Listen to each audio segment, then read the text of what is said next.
मंत्रालय म्हणजे महाराष्ट्र शासनाचा किल्ला, पण या किल्ल्यात रोज येणारे कर्मचारीच नसतील तर प्रशासन चालतंय तरी कसं? 100 कोटींची फेस रिकॉग्निशन हजेरी यंत्रणा, पण रोज कार्यालयात हजर फक्त 20% कर्मचारी. ही हजेरी यंत्रणा म्हणजे सुधारणा की सरकारी थट्टा?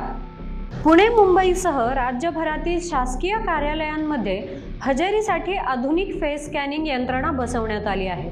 विशेषतः मंत्रालयात हे यंत्र बसवण्यासाठी तब्बल 100 कोटींचा खर्च झाला. पण याच मंत्रालयात 20 जून 2025 रोजी एकूण 19,457 नोंदणीकृत कर्मचाऱ्यांपैकी फक्त 3,795 कर्मचारी हजर होते, म्हणजे हजेरीचं प्रमाण फक्त 20.15%. ही सर्व माहिती विक्रांत मीना हेमंत जोशी यांनी त्यांच्या एक्स अकाउंटला शेअर केली आहे. ते म्हणाले, सिस्टीम आहे पण वापर कोण करतो? 60 स्कॅनिंग मशीनपैकी फक्त 16 कार्यरत, उर्वरित 44 बंद अवस्थेत आहेत. त्याच दिवशी फक्त 5.9% कर्मचारी सकाळी 11 वाजेपूर्वी हजर होते. 12.3% कर्मचारी 11 ते 12 वाजेच्या दरम्यान आले, तर उर्वरित 2.3% उशिरा आले.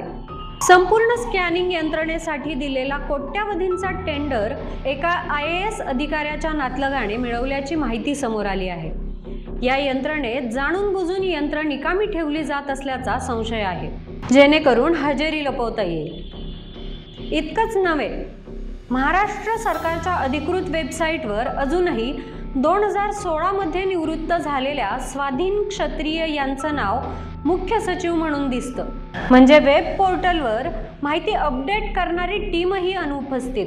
गेल्या आठवड्यात एक अनोळखी कार संध्याकाळी 7 वाजता मंत्रालयात शिरली, काही मिनिटं फिरली आणि तिथून निघून गेली. जेव्हा सुरक्षा रक्षकांनी CCTV तपासले, ते बंद होते. हा सुरक्षेचा मोठा फज्जा दुसऱ्या दिवशी गुपचूप मिटवण्यात आला आणि मशीन पुन्हा सुरू केली गेली.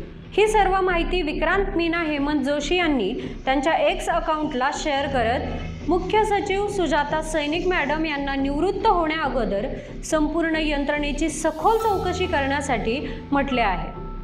त्यांनी प्रशासनाच्या हजेरीवर प्रश्नचिन्ह उपस्थित करत म्हटले आहे, जर हजेरी 20% आहे तर 80% अनुपस्थित कर्मचाऱ्यांना वेतन का दिलं जाते? प्रशासनाची जबाबदारी ही हजेरीपासून सुरू होते आणि जर हजेरीच फक्त नोंदणीकृत असणार असेल तर मग जनतेने प्रशासनाकडून काय अपेक्षा करावी? ही हजेरी प्रणाली खरंच सुधारणा आहे का की केवळ देखावा? यावर तुमचं मत काय?